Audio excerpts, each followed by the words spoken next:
ঠিক এইভাবে পাচন রান্না করলে সবজি আলাদা আলাদা করে ভাজতে হবে না, আলাদা করে ফোড়নও দেওয়া লাগবে না, আর সবাই তৃপ্তি করে খেয়েও যাবে, আবার বাড়ির জন্য নিয়েও যাবে।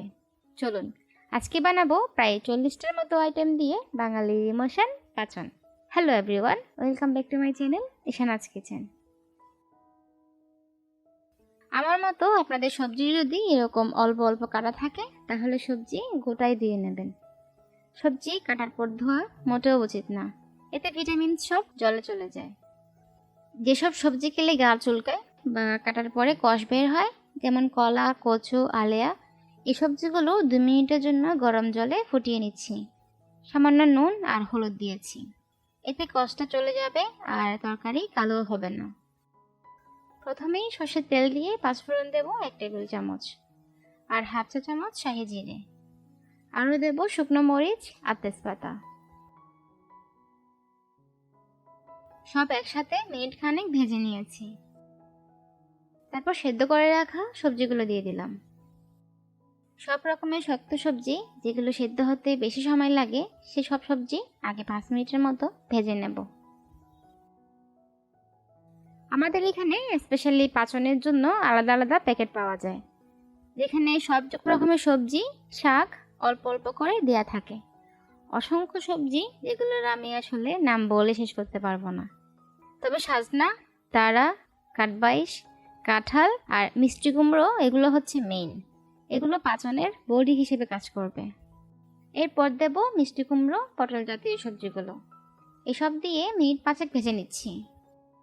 আমি এখানে টকের জন্য একটা কাঁচা আমও দিয়েছি। 3 নম্বর স্টেপে দেব নরম সবজি, যেগুলো সেদ্ধ হতে খুবই কম সময় লাগে। আর সবার শেষে দেব তিতা জাতীয় সবজি আর শাক।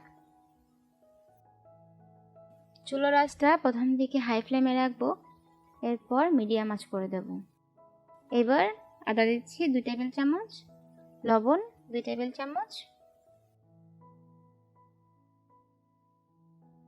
হলুদ 1.5 চা চামচ, মরিচ 1 টেবিল চামচ, জিরে 1 চা চামচ, ধনে 1 চা চামচ, গরম মশলা হাফ চা চামচ। সব একসাথে মিশিয়ে অল্প একটু জল দিয়ে মিনিট 5 কষিয়ে নেব। সবজিতে মশলার পরিমাণ কম দিলে দেখতে যেমন সুন্দর হয়, খেতেও তেমন অসাধারণ হয়। অল্প কাঁচামরিচ দিয়েছি 4-5টার মতো, যেটা আসলে ভিডিওতে আসেনি। তবে কাঁচামরিচের পরিমাণটা বুঝে দেবেন, কারণ পাচন মিষ্টি মিষ্টি খেতেই ভালো লাগে। সবজিগুলো আমি এইভাবে ভাজতে ভাজতে প্রায় 60-70% সেদ্ধ করেই নিয়েছি। এখন পর্যন্ত আমি কোনো জল দেইনি। এবার সবকিছু মিশিয়ে 300 ml এর মতো জল দিয়ে দিচ্ছি। আপনাদের পছন্দ অনুযায়ী জলটা অ্যাড করতে পারেন, তবে পাচন মাখো মাখো খেতেই ভালো লাগে। সবার শেষে দেব 3টা টমেটো মাঝারি সাইজের, আর সব রকমের শাক। মোটামুটি সব রকমের সবজি দেওয়া শেষ। এবার সবকিছু ভালোভাবে মিশিয়ে দিচ্ছি। সবজি তলা থেকে বারবার খুন্তি দিয়ে এইভাবে নেড়ে দিতে হবে, তা না হলে কিন্তু তলায় লেগে যাবে। রান্নার শেষ পর্যায়ে এসে দিয়ে দিচ্ছি তেলে রাখা শাহি জিরে 1 চা চামচ, গরম মশলা হাফ চা চামচ। এখন দিচ্ছি ভাজা চিনেবাদাম। চিনি দিলাম 2 টেবিল স্পুন।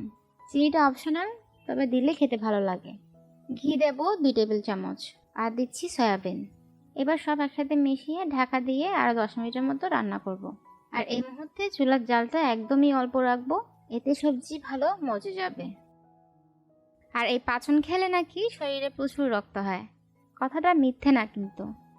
সব রকমের সবজিতেই অসংখ্য ভিটামিনস আর মিনারেলস থাকে, আমরা সবাই জানি। কিন্তু এই পাচনে কিছু স্পেশাল সবজি দেওয়া হয়, যেমন তারা, কাঠবাইশ, এগুলো ক্যান্সারের প্রতিরোধক হিসেবে কাজ করে। তারপর আলেয়া, সাজনা, কচু, মিষ্টি আলু, লতি, থানকুনি পাতা, এগুলো রক্ত বাড়াতে সাহায্য করে। যে কোনো সবজিতে যদি মিষ্টির পরিমাণ মিষ্টি সবজির পরিমাণ বাড়িয়ে দেন, তাহলে সে সবজি খেতে বেশি মজা লাগে। আমাদের এখানে একটা প্রথা আছে, পাচন নাকি 7 দিন ধরে খেতে হয়। বিশ্বাস করুন, এই পাচন এত মজা হয়েছিল, 7 দিনে কি খাবো, একদিনেই সব শেষ। সবাই নিয়েও গেছে। আশা করছি আপনারাও বানাবেন। আর আমাকে কমেন্টসে জানাবেন কেমন হলো। সবাই ভালো থাকবেন চ্যানেলের সাথে। Thank you.